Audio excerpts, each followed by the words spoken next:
I've been married to Marcus for 22 years. 22 long years of keeping my mouth shut, nodding my head, and making sure dinner was on the table by 6:30 every evening. That's what good wives do, right? That's what my mama taught me, and her mama taught her. You stand by your man no matter what. But today all that silence came to an end. It was a Tuesday morning, nothing special about it. Marcus had already left for work at the insurance company, where he'd been climbing that corporate ladder for the past 15 years. I was doing what I always do, cleaning up the breakfast dishes, wiping down the counters, getting ready to head to my own job at the hospital where I work as a nurse. Been doing that for 18 years now, night shifts mostly, so Marcus could have his dinners and his comfortable evenings. My phone buzzed. Email notification. Normally, I don't pay much attention to those during the morning rush, but something made me look. It was from the bank. Our bank. The subject line said, "Monthly statement, account ending in 7432. I frowned. We don't have an account ending in 7432. I know all our accounts by heart. The checking ending in 2891, the savings ending in 3344, and the small investment account ending in 5567. I handle all the bills. I know every penny coming in and going out. My hands started shaking before I even opened that email. You know how you just know something's wrong? Like when you walk into a room and the air feels different? That's how I felt standing there in my clean kitchen with the morning sun coming through the window like nothing was about to change. I clicked on that email. Account holder, Marcus Jerome Williams. Secondary holder, none. Current balance, $847,329.43. I had to sit down. Right there on the kitchen floor, I just sat down hard because my legs stopped working. $847,000. We've been struggling to save for retirement. We've been talking about how we need to be careful with money. I've been working double shifts at the hospital to help save up. And Marcus got almost $1 million sitting in some secret account. But that wasn't even the worst part. I scrolled down through the transactions. Regular deposits, sure. Some from his paycheck that I never saw. But then there were other transactions. Payments to jewelry stores. Payments to restaurants I ain't never been to. Payments to something called Riverside Luxury Apartments. Monthly payments. $900 a month for the past 3 years.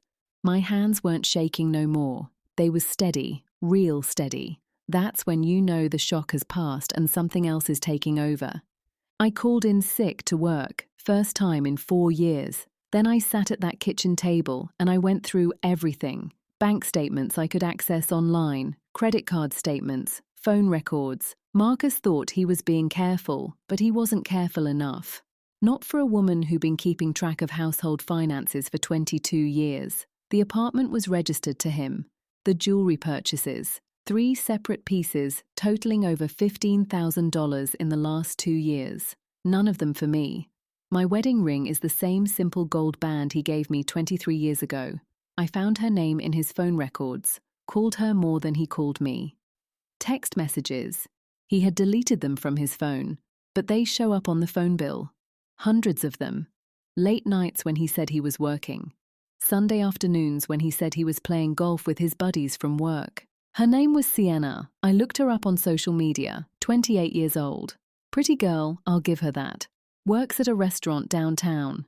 In some of the photos, she's wearing the jewelry Marcus bought. In one photo, she's standing in front of the apartment complex with a sign that says, Riverside Luxury Apartments. I sat with all that information for about 2 hours. Just sat there, real quiet, real still, and I thought about everything.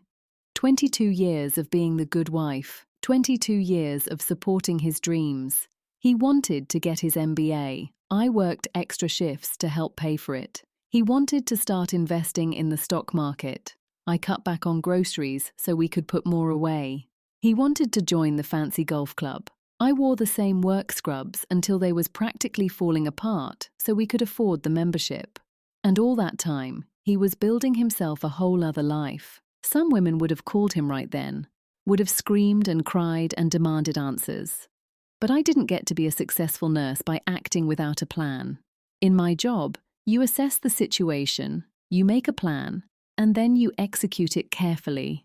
Lives depend on it. Well, My life depended on this. I started making calls. First call was to my cousin Derek, who's a lawyer. Good lawyer too, specializes in divorce cases. I told him everything. He told me not to confront Marcus yet. Get all your evidence together first, he said. Make copies of everything. We're gonna take him to the cleaners. Second call was to my best friend Patricia. She'd been knowing me since we was 12 years old. She listened to the whole thing, then said, "Girl, I knew something wasn't right with him. The way he been acting lately. I should have said something." "Ain't your fault," I told her. "I should have seen it myself." But that's the thing about being the silent wife. You see everything, but you train yourself not to see it. You make excuses. He's working hard. He's stressed. He's going through something. You silence your own instincts because that's what you've been taught to do. Not no more. I spent the rest of that day gathering evidence. I took photos of everything on that computer screen. I printed out bank statements. I drove to the Riverside luxury apartments and I took photos of the building, of the parking lot, of Marcus's car parked right there in spot 247 at 2 o'clock in the afternoon when he was supposed to be at work. I even went inside. Told the lady at the front desk I was thinking about renting and wanted to know what units were available. She was real friendly, showed me a list. Unit 247 wasn't on it. "Oh, that one's rented to a lovely young couple," she said. "They've been here about 3 years now." A couple. He told people they was a couple. I thanked her and left. Got back in my car and I still didn't cry. Maybe that makes me cold. I don't know. But I was past crying. I was in that place where everything becomes real clear, you know? When all the fog lifts and you see exactly what needs to be done. That evening I cooked dinner like I always do. Pot roast, his favorite. Mashed potatoes, green beans, cornbread. Set the table nice with the good plates we got for our wedding and barely ever use. I even put on a dress, did my hair, put on some makeup. Marcus came home at 7:15. Later than usual, but I didn't say nothing about it. He kissed my cheek like he always does. Quick, distracted, like I'm just part of the furniture. "Dinner smells good," he said. "Thank you, baby. Go wash up, it's ready." We sat down to eat. I watched him across the table, this man I'd been married to for 22 years. I was looking for something, guilt maybe, or remorse, or some sign that he felt bad about what he'd been doing. But he just ate his pot roast and talked about some problem at work, some client who was giving him trouble. I listened, nodded, smiled when I was supposed to, played my role perfectly one last time. "Marcus," I said when he was done eating, when his plate was clean and he was leaning back in his chair looking satisfied. "We need to talk about the account ending in 7432. I never seen a black man turn that pale that fast. His whole face changed. He opened his mouth, closed it, opened it again. "I can explain," he finally said. "Oh, I'm sure you can, and I'm gonna let you try. But first, let me tell you what I know. I laid it all out. The account, the apartment, Sienna, the jewelry, the phone records, everything. I spoke calm and clear, like I was giving a report to a doctor at the hospital. Just the facts. He tried to deny it at first, then he tried to minimize it. It didn't mean anything. I was going through something. You've been working so much I felt lonely. Then he got angry. You've been spying on me, looking through my private accounts? That made me laugh. First time I laughed all day. Private accounts? Baby, there ain't nothing private between husband and wife. That's what you told me 22 years ago. Remember? When you wanted me to combine all my accounts with yours? When you said we should be completely transparent with each other? He didn't have nothing to say to that.